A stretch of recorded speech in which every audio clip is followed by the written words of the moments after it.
అబ్బో ఇక్కడ కేజీ చీరలు కొంటే అర కేజీ చీరలు ఫ్రీ అంట. మంగళ్య షాపింగ్ మాల్, కేజీల్లో సేల్, టన్నుల్లో ఆనందం. బోరుగడ్డ అనిల్ కుమార్ వైఎస్ఆర్ కాంగ్రెస్ పార్టీకి చెందినటువంటి వ్యక్తిని చెప్తూ ఉంటాడు. వైఎస్ఆర్ కాంగ్రెస్ పార్టీ నా ఫ్యామిలీ అని అంటూ ఉంటాడు. కానీ వైఎస్ఆర్ కాంగ్రెస్ పార్టీ అధికారికంగా ఒక లేఖను కూడా విడుదల చేసింది. బోరుగడ్డ అనిల్ కుమార్కి వైఎస్ఆర్ కాంగ్రెస్ పార్టీకి ఎలాంటి సంబంధం లేదు అన్నప్పటికీ కూడా, చీకొట్టినప్పటికీ కూడా ఇంకా నేను వైఎస్ఆర్ కాంగ్రెస్ పార్టీకి సంబంధించినటువంటి వాడిని అని చెప్పుకోవడం, వైఎస్ఆర్ కాంగ్రెస్ పార్టీ కేంద్ర కార్యాలయం ముందు భార్యతో కలిసి లోపలికి వెళ్ళడానికి ప్రయత్నించడం కావచ్చు, లేకపోతే గుంటూరు జిల్లాకు సంబంధించినటువంటి నేతలు కూడా నన్ను పిలిచారు, నన్ను గంటల పాటు వెయిట్ చేయించారు, అధికార ప్రతినిధులు నా గురించి చీకొట్టినట్టుగా మాట్లాడుతున్నారు, వాళ్ళకేం అధికారం ఉంది అనేటువంటి రీతిలో మాట్లాడుతున్నటువంటి పరిస్థితి. మరి వైఎస్ఆర్ కాంగ్రెస్ పార్టీ వద్దంటున్నా, చీకొడుతున్నా నేను ఇంకా ఆ పార్టీకి సంబంధించినటువంటి వ్యక్తినే అని చెప్పుకోవడానికి సంబంధించి కావచ్చు, భార్యతో కలిసి కేంద్ర కార్యాలయం ముందు నిరసన వ్యక్తం చేయడానికి సంబంధించి కావచ్చు, ఈ పరిణామాలు. దీనికి సంబంధించి మనతో మాట్లాడటానికి పొలిటికల్ అనలిస్ట్ కేఎస్ ప్రసాద్ గారు స్టూడియోలో ఉన్నారు. వారితో మాట్లాడదాం. ప్రసాద్ గారు నమస్తే. నమస్తే అండి. బోరుగడ్డ అనిల్ కుమార్ వైఎస్ఆర్సీపీ అధికారంలో ఉన్నప్పుడు ఏ విధంగా మాట్లాడారో అందరికీ తెలిసిందే.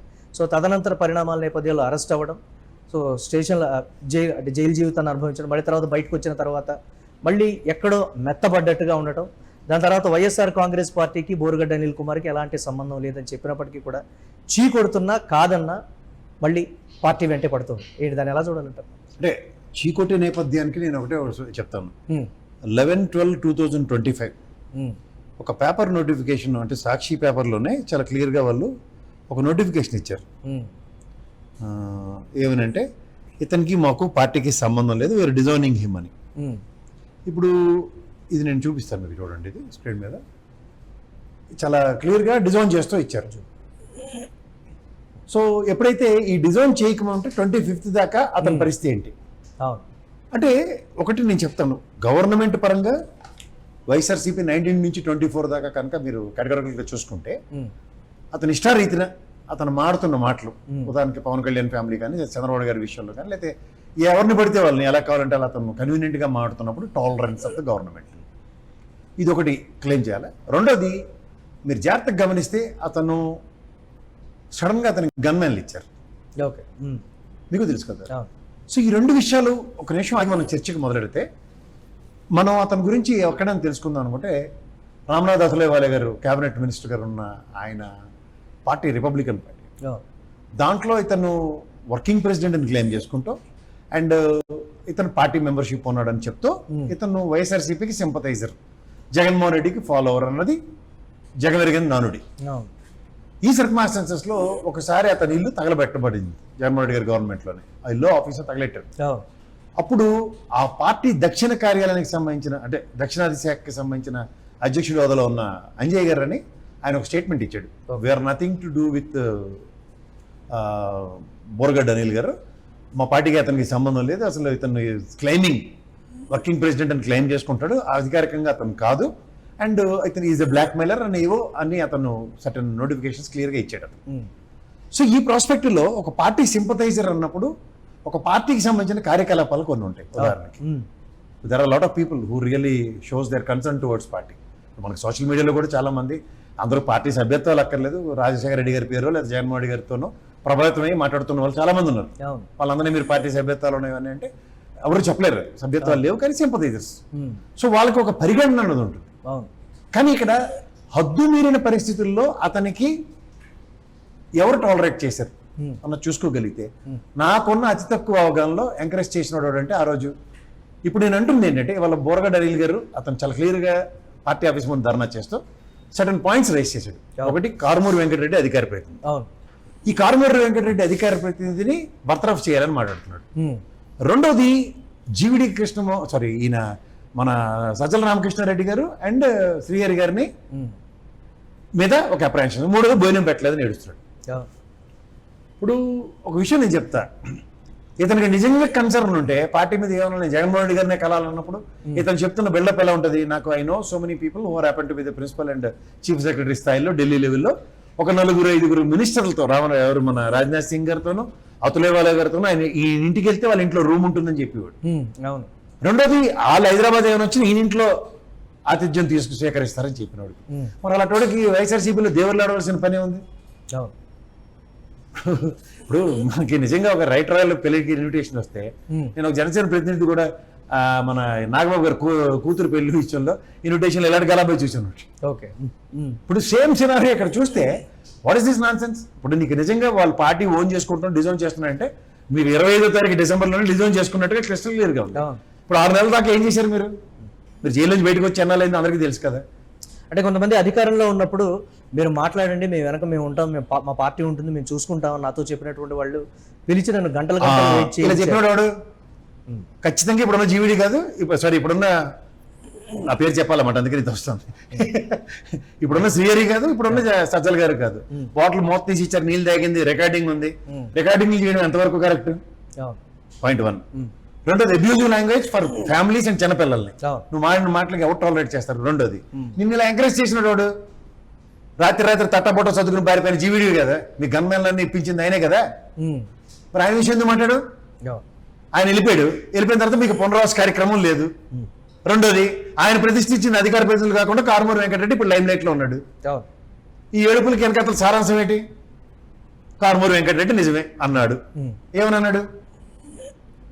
పార్టీకి సంబంధం లేదు, సంబంధం లేదు అన్నప్పుడు పార్టీ లైన్ అవుతుందా, నా లైన్ అవుతుందా, మీ లైన్ అవుతుందా? ఇప్పుడు ప్రతి వాళ్ళు జగన్మోహన్ రెడ్డి గారు డిటెక్షన్ ఇవ్వండి సార్, పలానా గురించి నేను మాడాలి అని కారుమూరి వెంకటరెడ్డి, నాగార్జున యాదవ్, లేదంటే మన కొండ రాజీవ్ కానీ లేదా శేఖర్ రెడ్డి కానీ వీళ్ళందరూ డిక్టేషన్ తీసుకుని వస్తారా అధికార ప్రతినిధులు డిబేట్లు కట్టిన? అంటే ఒక పక్క కంటిన్యూస్ బొంబార్డింగ్ జరుగుతుంది. ఉదాహరణకి నేను పాల్గొన్న డిబేట్లోనే వాళ్ళు కూడా ఉండేవారు. బోర్గడ్డ అనిల్ మాట్లాడిన ప్రతి విషయానికి ఎక్స్ప్లెనేషన్ వైఎస్ఆర్సీపీ ఇవ్వాల్సి వచ్చేది. ఏ కెపాసిటీతో ఓన్ చేసుకుంటారు అతను?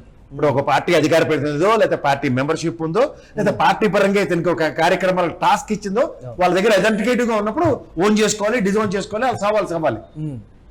ఇవేవి ఎక్కడ ప్రైమ్ ఫేస్ లో కనబడినప్పుడు వాళ్ళు ఏమైనా డిఫెండ్ చేస్తారు, ఏమైనా డిఫెండ్ చేస్తారు? ఇక్కడ వస్తున్నది ఏంటి అంటే ప్రశ్న చీకొడుతున్నప్పటికీ కూడా సరే అధికార ప్రతినిధులు చీకొట్టారు, పార్టీ తరపు నుంచి అఫీషియల్ గా లెటర్ రిలీజ్ అయినప్పటికీ కూడా వద్దంటున్నా కానీ అక్కడికి వెళ్ళడానికి సంబంధించి పార్టీలో ఉన్న ఒక వర్గం సపోర్ట్ చేస్తుంది, జగన్మోహన్ రెడ్డి గారితో కల్పిస్తాము, మాట్లాడతాం అనేటువంటి రీతిలో ఇది నా ఫ్యామిలీ, ఇది నా సొంత ఇల్లు లాంటిది, కేంద్ర కార్యాలయాన్ని కూడా మాట్లాడుతున్నారు. నేను కొన్ని ఆర్గనైజేషన్ లో పనిచేశాను, మీరు సీనియర్ జర్నలిస్ట్ గా చాలా మీరు ఏమంటారు? నా ఫ్యామిలీ అంటే మా అమ్మ, భార్య, నా నాన్న, నా పిల్లలు అని చెప్తారు.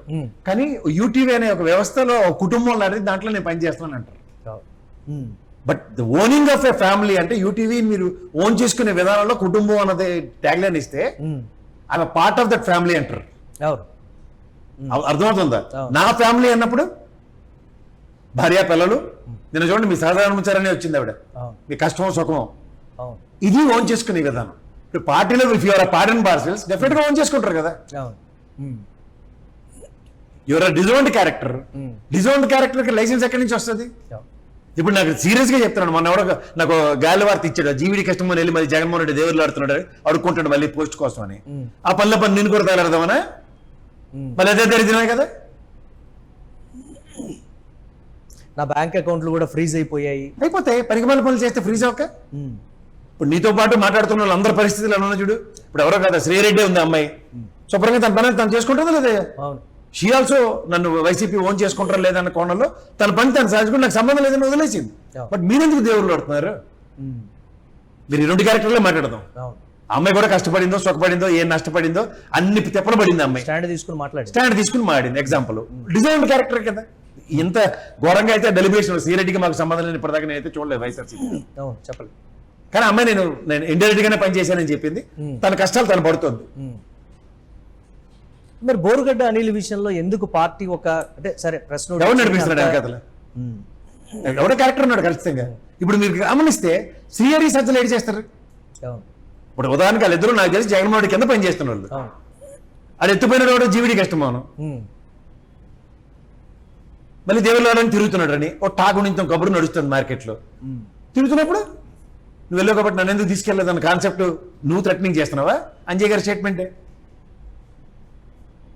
తనకేదో ఊర్లో ఉన్నోళ్ళందరినీ చీచి చాచా నోటుకు వచ్చిన తిట్లు తిడుతూ చంపేస్తాం పొడి చేస్తుంటే ఇక్కడ ఎవరు గాజులు వేసి కూర్చోలే, భయపడారు, అంతకన్నా భయపడలేదు. తనకు ఒక 2 సాఫ్ట్వేర్ కంపెనీస్ ఉన్నాయి. 2 కాదు 10 ఉన్నాడు సార్. విడుదల రోజునమ్మకి కూడా సాఫ్ట్వేర్ కంపెనీలు ఉన్నాయి. తెలంగాణ ఉంది కదా లేదా? తనకి పార్టీ గుర్తించింది, ఎమ్మెల్యే ఇచ్చింది, మినిస్టర్ చేసింది. నాకు 1000 మంది కంపెనీ ఉన్నారు, సాఫ్ట్వేర్ కంపెనీ ఉంది. మాకు స్టేట్మెంట్లు అన్ని చెవులు పుల్లేడిపోయి ఉన్నారు. ఇప్పుడు విజయనగరంలో ఒక ఎమ్మెల్యే గారు కూడా ఉన్నారు. అబ్రాడ్ తలుచుకుని ఎన్ని కంపెనీలు బయటకు చేస్తున్నారు. అంటే అబ్రాడ్ లో నా స్టాండ్ ఏంటో తెలుసా, నా స్టేచర్ ఏంటో తెలుసా అని కూడా మాట్లాడటం కావచ్చు, ఏంటంటే ఇక్కడ MBA వచ్చిన తర్వాత చదవడానికి- వైసీపీని నమ్ముకున్న తర్వాత వైసీపీ తరపున నేను మాట్లాడటం మొదలుపెట్టిన తర్వాత ఆర్థికంగా చూడండి నేను ఆ భార్యతో పాటు రోడ్డు మీదకి వచ్చాను అని చెప్తున్నప్పటికీ కూడా ఎందుకు ఆ స్థాయిలో అటువైపు నుంచి స్పందన లేదు అనే ఒక బాధ అనేది మురళి తనకు గారు, వస్తుందనే అడుసు తొక్కనేలా కాలు కడగనేలా అని సామెత ఉంటుంది. నోరు మంచిదైతే ఊరు మంచిది అవుతుందని చెప్తారు. ఇప్పుడు డిజోన్డ్ క్యారెక్టర్ అన్న కెపాసిటీ ఏంటి? వాళ్ళు ఈ పని అప్పుడే చేసి ఉంటే దరిద్రం వదిలిపోయింది. ఓకే వాడి నుంచి ఆ జీవిడి కస్టమర్ నుంచి దరిద్రం అంతా మీకు అర్థమవుతుందా? డిజోన్డ్ క్యారెక్టర్స్ ని ఎంటర్టైన్ చేసినవాడు వాడు. ఆ బ్లేమ్ అంతా సత్య. ఇప్పుడు అనవగా దొరికివాడు అంటే సజ్జల పార్టీలో మాట్లాడింది ఏ దిక్కుమాల పని అఫీషియల్ ఎవరు చేసినా సజ్జల మీద తోసేస్తే సజ్జల నుంచే ఇదంతా అనేది ఒక జనరల్ బయాస్ స్టేట్మెంట్ ఇచ్చేస్తే పని అయిపోతుంది. అది వాస్తవమేనా అసలు అది? అది ఎలాగవుతుంది? ఇప్పుడు you're working for an organisation, మీకు ఇది చేయమంటేనే చేస్తారా లేదా మీ సొంత పెద్దలు ఎలా పెట్టగలరా? అదొక ఆర్గనైజేషన్, ఒక వ్యవస్థ, ఒక పార్టీ. ఓ దశ దిశ లేకుండా ఉండదు కదా. ఆ దశలో మీరుంటేనే మీరు యువర్ బీన్ ఓన్డ్ క్యారెక్టర్.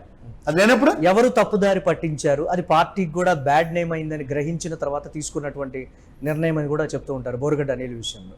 అంత చేతులు కాలేక ఆకులు ఇప్పుడు పట్టుకున్నటువంటి ఎంతసేపు రామాయణంతో రావుడు సీత వద్దని అడుగుతున్నారు, వాడు జీవిడి కష్టమని చెప్తున్నా మామాట లేకుండా. బికాస్ ఒకటి చెప్తున్నాను సార్, ఇప్పుడు క్యారెక్టర్స్ లైక్ జీవిడి, సజ్జల అండ్ శ్రీహరిని తీసుకుందాం ఎగ్జాంపుల్. ఈ మూడిట్లో డిజోన్డ్ పై అయిపోయిన పర్సన్ వాడు జీవిడి కష్టమోహన్. సజ్జల శ్రీహరి ఎక్కడే ఉన్నారు కదా. ఇప్పుడు సే ఫర్ ఇన్స్టెంట్ వాళ్ళిద్దరూ ఒక ఇప్పుడు అలా సినిమా చూసారు, ఒకటి కమల్ హాసన్ సినిమా ఉంటుంది, ఒక టాస్క్ డిస్ప్లే చేస్తారు అండర్ కరెంట్ ఆఫీసర్స్ వాళ్ళు.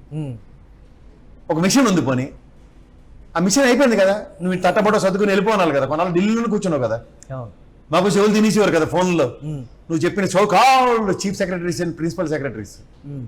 ఏమైంది? ఇక్కడికి వస్తే లోపల వేస్తారని నేను గ్యారంటీగా చెప్పా, డెలిబరేట్ గానే చెప్పాను, అదే జరిగింది. ఎవరు అనుకుంటారు సార్? మరి తను చెప్పినటువంటి ఆ బ్యాక్గ్రౌండ్ అంతా ఏమైంది అనేటువంటిది, మరి అది కావాలని చెప్పారా లేకపోతే నేను ఇంత గొప్పవాడిని చెప్పుకునే? సార్ మీకు మ్యారేజ్ అయింది సార్, ఆ రోజు బ్యాండ్ పార్టీ వస్తారు రోజు మీ మ్యారేజ్ అయిన 40 సంవత్సరాల్లో బ్యాండ్ కొడుతూ ఉంటాడు ఎవడైనా? ఇప్పుడు మనకి ఎవడైనా సరే పొలిటికల్ సిచ్యువేషన్స్ లో ఒక ఫ్యామిలీ బ్యాక్గ్రౌండ్ ఉంటే ఒక అప్లిఫ్ట్మెంట్ పనికి వస్తుంది ఒకసారి. అవును, అది మొదటి విస్మలాగా ప్రతిరోజు అది చెప్పుకుంటాం. మా తాతయ్య, మా బాలకృష్ణ గారి డైలాగ్ లాగా నాన్నగారు అని మొదలెట్టి మనం చెప్పుకుంటే అప్పటికి తెల్లరదు. తను అనేది ఏంటి అని అంటే, నేను మాట్లాడినంత కాలం కూడా నన్ను సపోర్ట్ చేశారు, మరి అప్పుడే చెప్పాలి సపోర్ట్ చేసేది అదే పార్టీకి. అదే అప్పుడు పార్టీకి తనకు ఎలాంటి సంబంధం లేదని అప్పట్లోనే రిలీజ్ చేస్తుంటే పోయేది. 2 విషయాలు చెప్పనా? టాలరెన్స్ అండ్ మెర్సీ అంటారు. ప్రభుత్వానికి టాలరెన్స్ మెర్సీ ఉంది, వదిలేరు. ఈ ప్రభుత్వానికి టాలరెన్స్ మెర్సీ లేదు, at the cost of Boragadda నీళ్ళు.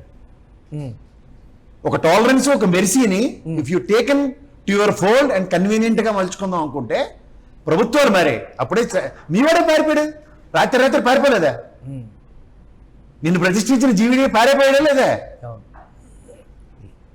అయినప్పటికీ ఎందుకు ఇంకా వెంపర్లాడుతున్నాడు అనేది, అంటే వేరే పార్టీల్లోకి అంటే రాజకీయంగా ఉండాలనేటువంటి ఒక ఉద్దేశమా, లేకపోతే అనేది ఒక క్వశ్చన్ మార్క్ గా? నిన్న ఇప్పుడు అనుకుంటాను వాషింగ్ మిషన్ నిర్మా పౌడర్ కొనుక్కున్నాడు. వాళ్ళు రెడీగా ఉంటారు కదా బీజేపీ వాళ్ళు, ఎవరినైనా కడిగి తీసేసుకోవడం కానీ కడిగి ఆణిముత్యం అని చెప్తారు. అందుకే నాకు బీజేపీ ఆఫర్ ఉందని చెప్తున్నాడు. పొమ్మనండి, ఎవరికి కావాలి. అప్పుడు ఒక రాజకీయ నీడ కావాలి కాబట్టి, అలాగే కూటమిలో ఉన్నటువంటి పార్టీల్లో తెలుగుదేశానికి జనసేనకి వెళ్ళలేనటువంటి పరిస్థితి కాబట్టి ఒక పొలిటికల్ అండ కోసం వెంపర్లాడుతున్నాడు. వీళ్ళకి అక్కర్లేదు, కావాలంటే వాళ్ళకి ఏ విధంగా ఉందో ఆలోచించుకుంటారు సార్. అంటే ఈ విధంగా మాట్లాడే వాళ్ళు లేరు అనా, లేకపోతే పొత్తు విడితే ఈయన రెడీ చేస్తారని అర్థమా? ఆయుధం కింద అదొక రాజకీయపరమైనటువంటి అంశం. ఆలోచించండి. సడన్ గా మీరు బీజేపీ రన్ చేసుకుంటారన్న మాట ఎందుకు వచ్చింది అంటే, బెదిరిస్తున్నారు బీజేపీ వాళ్ళు ఇండైరెక్ట్ గా. చంద్రబాబు గారు, పవన్ కళ్యాణ్ గారు, మీరు మమ్మల్ని వదిలేరా, మా ఆయుధం బోరగడ్డ అనిలని నేను చెప్పండి మురళి గారు. నాకైతే ఇండైరెక్ట్ గా అర్థమవుతుంది అదే. అది బోరగడ్డ అనిల్ మాటల్లోనే మనకు అర్థం కావాల్సినటువంటి అదే, దాని మర్మం అదే కదా. సో ఫైనల్ గా బోరగడ్డ అనిల్ విషయం ఏ విధంగా కొలిక్కి వస్తుంది అంటారంటే, పార్టీ కార్యాలయం ముందు నిరసన వ్యక్తం చేయడం అనేది అంతో కొంత పార్టీకి డ్యామేజ్ ఉన్నటువంటి అంశం. వైఎస్ఆర్ కాంగ్రెస్ పార్టీ తరఫున ఆ స్థాయిలో సరే పవన్ కళ్యాణ్ ని, చంద్రబాబుని ఎలా విమర్శించాడో, అది ఎవరి కోసం విమర్శించాడు అనేది కూడా విమర్శిస్తే బాధ లేదు సార్. సార్ తిట్టాడు, ఆ పిల్లల్ని ఆడవాళ్ళని అబ్యూజింగ్ లాంగ్వేజ్. సో అది వాడాడు అనేటువంటి మాట వైఎస్ఆర్ కాంగ్రెస్ పార్టీ మనిషిని ముద్రపడినటువంటి పరిస్థితి అయితే ఉంది. మరి ఇప్పుడు ఏంటి ఒక కంక్లూజన్ తన విషయంలో అంటే, మరి పార్టీ వైపు నుంచి అఫీషియల్ గానేమో తిరస్కరించడం, అన్అఫీషియల్ గా వెనక నుంచి బ్యాక్గ్రౌండ్ నుంచి నన్ను ప్రోత్సహిస్తున్నారు, నన్ను రమ్మన్నారు, అక్కడికి నేను వెళ్ళాను, గంటలు వెయిట్ చేయించారు, కనీసం భోజనం కూడా పెట్టలేదనే మాట కూడా మాట్లాడుతుంది. ఇవాళ కాదు, ఎప్పుడు వెళ్ళినా భోజనం పెట్టలేదని ఒకటి ఏడుకోటి. ఓకే. ఇప్పుడు వాళ్ళ భార్య గారే ఒక ఫ్రీడమ్ ఫైటర్ గారి మనవరాలు. మనవరాలని చెప్తున్నారు. అవును. That's all family legacies. చెట్టు పేరు అమ్ముకుని కాయ నన్ను చెప్పుకోవడం ఆర్థికంగా కూడా దిగ్బంధనం చేశారు, నా అకౌంట్స్ ఫ్రీజ్ ఎవరు అయిపోయాయి, చేశారు? నా ఆస్తులు కూడా చాలా ఇబ్బందుల్లో ఉన్నాయి ఇప్పుడు అని. అవతల పక్క జగన్మోహన్ రెడ్డి అదే పరిస్థితి. సిబిఎస్ఈ ఈడీ వల్ల జప్తులు చేయకుండా ఏమైనా ఉంటే పోరాట పటిమ ధీరత్వం ఉన్నప్పుడు ఆయనలాగే పోరాడు. ఉమ్, ఆయన ఫాలోవర్ అయితే దీనికి అరణ్యరోధన అరుపులు ఎందుకు? ఉమ్. అక్కడే తెలుస్తుంది what side of character your playing అన్నది. ఎలా డీల్ చేస్తుంది అంటారు పార్టీ ఇప్పుడు వైఎస్ఆర్ కాంగ్రెస్ పార్టీ? నాకు వైఎస్ఆర్సీపీ డిజోన్డ్ క్యారెక్టర్ అది. అంటే ఒక లెటర్ తోటి పెట్టగానే అయిపోయేది కాదు అని నిన్నటితో తెలిసిపోయింది. అయినా కానీ ఒక లెటర్ ఇచ్చేసి నాకు సంబంధం లేదని చెప్పినప్పటికీ కూడా మళ్ళీ పదే పదే జగన్మోహన్ రెడ్డిని కలవడానికి ట్రై చేయడం కావచ్చు, కేంద్ర కార్యాలయం వద్ద నిరసన వ్యక్తం చేస్తే మళ్ళీ నన్ను ఇన్వైట్ చేస్తారనేటువంటి ఒక ఉద్దేశంతో. రెండు విషయాలు ఇక్కడ. ఓ డిజోన్డ్ సొంతంగా పారిపోయి పిరికి పందల పారిపోయిన జీవీడీ రీప్లేస్మెంట్ ఇవాళ జీవీడీ ఎవరు శ్రీహరి అండ్ సజ్జలని డైజెస్ట్ చేసుకునే ప్రయత్నానికి నేను ప్రతిష్ఠించిన అధికార ప్రతినిధులు కాకుండా కారుమూరి వెంకటరెడ్డి ఎక్కువగా ప్రెజెన్స్ కనబడుతుంది. దీన్ని రెండింటిని తొడప్రాయంగా తొక్కాలి అనే దగ్గర ఆ లేషన్ స్ట్రాటజీ కింద నాకు కనబడుతుంది. అంతకన్నా నాకేం కొత్త రాకెట్ సైన్స్ కనబడట్లేదు. ఓకే, మీకేమైనా కనబడుతుందో చూడండి. ఏ అడ్వకేట్ కూడా నా తరపున మాట్లాడటానికి కానీ నా కేసు తీసుకోవడానికి కూడా వెనకాడుతున్నాడు అనేటువంటి మరొక. ఎలా తీసుకుంటారు సార్? ఇప్పుడు ఎంత కాదన్నా చంద్రబాబు గారు ముఖ్యమంత్రి, ఎంత కాదన్నా డిప్యూటీ సీఎం హోదాలో క్యాబినెట్ హోదా కలిగిన పవన్ కళ్యాణ్, వీళ్ళ ఫ్యామిలీ మాట్లాడినప్పుడు ఏ ప్రాతిపదిక డిజోన్ చేయడానికి ఎక్కడైనా ప్రూఫ్ ఉందా చెప్పండి? ఒక ఎవిడెన్షియల్ గా ఒక లైవ్ వీడియోలోనో లైవ్ డిబేట్లోనో లైవ్ యూట్యూబ్ ఛానల్లో ఇష్టం మాట్లాడితే ఇవన్నీ ఎవిడెన్సెస్ కాదా? తను అనేది ఏంటంటే నా గురించి జగన్మోహన్ రెడ్డి గారితో ఒక మాట చెప్పించండి. ఈ అధికార ప్రతినిధులు వీళ్ళందరూ ఏదో రిలీజ్ చేపిస్తున్నారు అఫీషియల్గా, కానీ జగన్మోహన్ రెడ్డి గారికి నాకు ఉండేటువంటి సంబంధం ఆయన నన్ను కలవనివ్వకుండా చాలా మంది అడ్డుపడుతున్నారనే ఒక యాంగిల్ని తీసుకొని వచ్చాడు ఆయన. ఇప్పుడు కాన్వే వెళ్తుంది కదా సార్, రోడ్డు హైవేలో ఎక్కడ అడ్డం పడుకోమనండి, ఎవడు పీకవతలు వేస్తాడు చూద్దాం. అది పులివెందులు ఇవన్నీ నాకే చెప్తున్నారు, అందరికీ అరికథలు చెప్తున్నాను కదా. పులివెందులు ఇంటి ముందు కూర్చోమంటే వాళ్ళ నుంచి వెళ్ళి 10 రోజుల పాటు ఆయన కూడా వెళ్తారు కదా 15 రోజులు పులివెందులు, బెంగళూరు కూడా ఎవరికి చెప్తారు సార్ ఈ అరికథలన్నీ? అంటే మరి మిగతా వారి విషయంలో లేని బోరుగడ్డ అనిల్ విషయంలోనే ఎందుకు డబుల్ గేమ్ ఆడుతున్నారు అనే ఒక. ఎవరు డబుల్ గేమ్ ఆడుతున్నాడు? ఆడించిన పేరిపేడు. అంటే తను చెప్పేది అదే, దాన్ని అఫీషియల్ గా వద్దన్నారు కరెక్టే, కానీ బ్యాక్గ్రౌండ్ నుంచి కూడా నాకు సపోర్ట్ చేస్తూ ఉన్నారు కదా. ఎవడో బ్యాక్గ్రౌండ్ ఆడిపోయాడు బాబు అని చెప్తున్నాను కదా. ఎలా ఉందంటే బోరగడ్డ అనిల్ గారి పరిస్థితి, ఆయన ఉంటే తెల్లచేరు ఎందుకన్నా శాంతం వచ్చండి, అలాగే దీన్ని ప్రతిష్ఠించినాడు పోయాడు. సో ఫైనల్ గా పార్టీలో బోరుగడ్డ అనిల్ లాంటి వారి మిగతా వారి పరిస్థితి ఏంటి అంటే, వాళ్ళు అంటున్నారంటే ఉన్నదే శ్రీరెడ్డి గారు బోరగడ్డ అనిల్ గారు ఇద్దరే. ఆవిడ అమ్మాయి ఈవిడికన్నా ఈయనకన్నా దిగ్గినోళ్ళు కాబట్టి ముందే తప్పుకుని పోయింది, నన్ను వదిలేండి నా పని నేను చేసి. బోరుగడ్డ అనిల్ ఆ రియలైజేషన్ స్టార్ట్ అయింది కానీ అది ఇంకా పూర్తి స్థాయిలో కాలేదు అనే ఒక మాట, పార్టీ స్టాండ్ తీసుకుంటున్నాడు అనే ఒక వర్షం. నీకు ఎప్పుడైనా సరే ఒకటి గుర్తుంచుకోండి, వెనక నుంచి వేరే మ్యూజిక్ స్టార్ట్ అయినప్పుడు ఇలాంటివన్నీ వస్తాయి.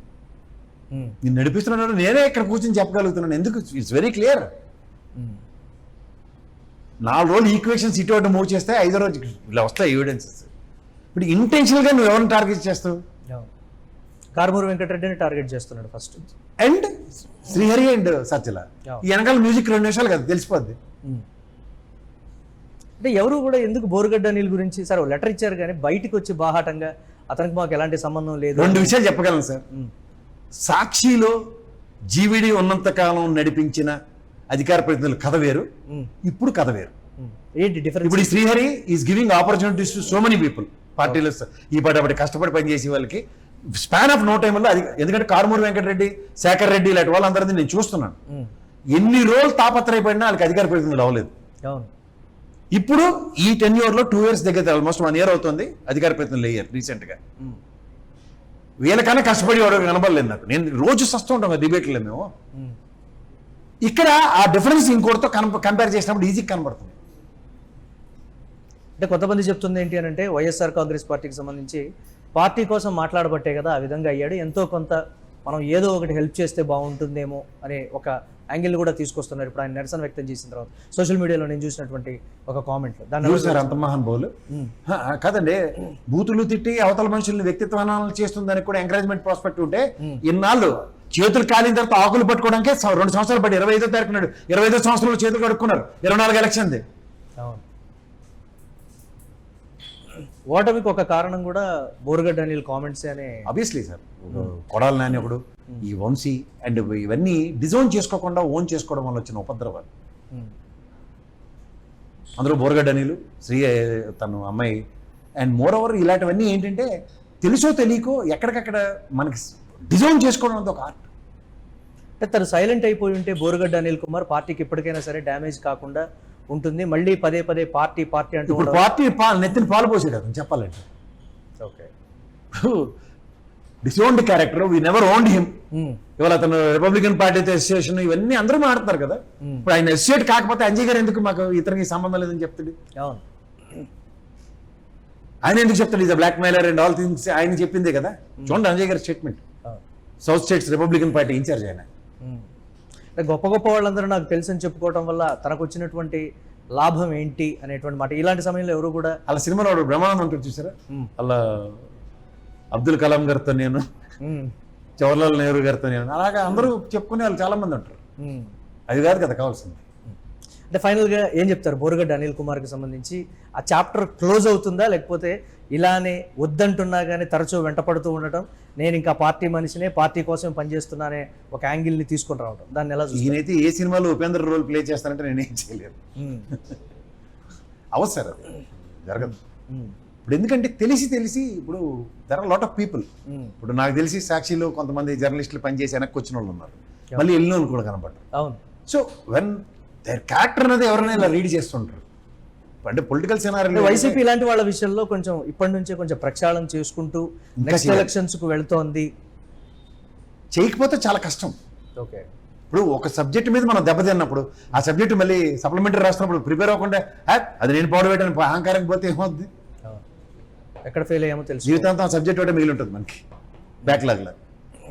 సో ఏంటంటే ఫైనల్ గా కంక్లూజన్ ఏంటి అసలు ఆయనకు సంబంధించి? అంటే ఇప్పటికైనా ఆయన రాజకీయ ప్రస్థానం వేరే పార్టీతో ఎలాగో బీజేపీతో మొదలెట్టుకుంటున్నా అంటారు కాబట్టి కొంచెం ఆయన లాంగ్వేజ్ని పాలిష్డ్ వెర్షన్స్లో మాట్లాడుకుంటూ వెళ్తే రాజకీయ ప్రస్థానం ఉంటుంది. ఎందుకంటే ఆయన ఇప్పుడు పేకల్లోతు ములిగిన వ్యక్తి. సో ఇంక ఇప్పుడు బయటకు వచ్చి నేను రాజకీయాలు కాకుండా నేను ఉద్యోగం చేసుకుంటాను ఇలాంటివి కుదరవు కదా ఆ ఏజ్కి. అంటే కొన్నాళ్ళు కామ్గా ఉండిపోయి మళ్ళీ తర్వాత ఎన్నికల సమయానికన్నా ముందు ఒక మృదువైనటువంటి ఒక సరళమైన లాంగ్వేజ్తో మళ్ళీ పార్టీలోకి ఎంటర్ అవుదులే అని కూడా కొంతమంది ఆయనకి సర్ది చెప్తున్నారనే రీతిలో కూడా చెప్తూ ఉన్నారు. అప్పుడు జగన్మోహన్ రెడ్డితో మాట్లాడి పరిస్థితులను బట్టి అప్పుడు సముచిత స్థానం చూద్దాంలే. అప్పుడు ఏమవుతుందంటే సప్త సముద్రాలు ఈజుకొచ్చి ఇంటి ముందు ఉన్న మురుక్కల్లో పడి చచ్చినట్టు ఉంటుంది. అంటే ఎప్పటికీ ఎంట్రీ కుదరదు. అది మీకు ఒకటి చెప్తున్నాను సార్, మనకు ప్రజాబాహుల్యాల్లో ప్రజలు గమనిస్తున్న దానికి మనం విరుద్ధంగా కనుక పనిచేసాం అనుకోండి sir, you need to face the consequences. Okay. Political conclusion అదేనంటారు? అందుకని ఇంకెళ్ళి ఇప్పటికైనా ఆయనకేం మించిపోలేదు. ఆయన చాలా స్తబ్దంగా వాళ్ళు ఇంకా మిమ్మల్ని లోపలికే ఎంట్రీ చేయట్లేదు, ఎవరు ఓనే చేసుకోవట్లేనప్పుడు you need to live with another reasons. ఆ రీజన్స్ని ఫైండ్ అవుట్ చేసుకోండి. అది బీజేపీ అన్నారు కాబట్టి బీజేపీ, లేదంటే మీరు రామ్నాథ్ అతలేవల్ గారి పార్టీ అయినా మీరు కంటిన్యూ అవ్వండి. This nothing wrong in it. అంటే నాకు ఆర్థిక వెసులుబాటు కూడా కావాలి కొంచెం. అదేవారు అది మనకు సంబంధం లేదు, ఎవడిస్తుంది. ఆర్థిక వెసులుబాటు కూడా కావాలి. సో నా ఆస్తులు కానీ నా బ్యాంక్ అకౌంట్స్ కానీ ఫ్రీజ్ అయిపోయాయి కదా. సో దీనికి సంబంధించి కొంతమంది చెప్తున్నటువంటి మాట ఏంటంటే కూటమి ప్రభుత్వంతో మీరు సఖ్యతగా ఉండండి, సఖ్యతగా లేకపోయినా క్షమాపణలు చెప్పండి, ఎంతో కొంత దయదలుస్తారనే ఒక. అది ఆయన పర్సనల్ సార్, ఆయన క్షమాపణ చెప్పుకుంటే నాకు సంబంధం లేని విషయం. ఆయనకున్న పొలిటికల్ సిచ్యువేషన్ ఏంటంటే నన్ను అడిగారు, నేను చెప్పాను ఆర్థిక వెసులుబాటు లేదు. ఇప్పుడు ఆయన లేకపోతే ఐఏఎస్ కలెక్టర్గా ఈడీ ఛార్జ్ షీట్లు అవన్నీ చదువుకొని జగన్మోహన్ రెడ్డి గారు లాయర్ అయ్యి ఆయన తరఫున వాదించాలి. అవన్నీ జరిగేవి కాదు. కానీ right. Thank you KS Prasad గారు, thank you very much Borugadda అనిల్కి సంబంధించి స్పందించినందుకు. సో అది బోరుగడ్డ అనిల్కి సంబంధించి ఉన్నటువంటి ఆప్షన్స్. ఎట్టి పరిస్థితుల్లో కూడా రాజకీయంగా కావాలంటే ఇతర పార్టీల వైపు చూడాల్సిందే తప్ప చీకొడుతున్నా కాదంటున్నా వద్దంటున్నా కానీ మళ్ళీ వైఎస్ఆర్ కాంగ్రెస్ పార్టీకి సంబంధించి అది నా కుటుంబం అని చెప్పుకునేటువంటి ప్రయత్నం చేసినా కానీ ఎలాంటి ఉపయోగం లేదని కూడా చెప్తున్నారు. పార్టీ అఫీషియల్గా ఏ రోజైతే అంటే 2025లో బోరుగడ్డ అనిల్ కుమార్కి వైఎస్ఆర్ కాంగ్రెస్ పార్టీకి సంబంధం లేదని చెప్పినటువంటి మరుక్షణం నుంచే పార్టీ గురించి మర్చిపోతే బాగుంటుందనేటువంటి కోణంలో కూడా చెప్తున్నారు. చూడాలి బోరుగడ్డ అనిల్ మరి పదే పదే వద్దంటున్నా కానీ వైఎస్ఆర్ కాంగ్రెస్ పార్టీ వైపే వెళ్తారా, లేకపోతే తనకు ఎలాగో బీజేపీ నుంచి ఆఫర్ ఉందన్నారు కాబట్టి జాతీయ పార్టీ తోటి తన రాజకీయ జీవితాన్ని కొత్తగా ప్రారంభిస్తారా అనేది కూడా చూడాలి.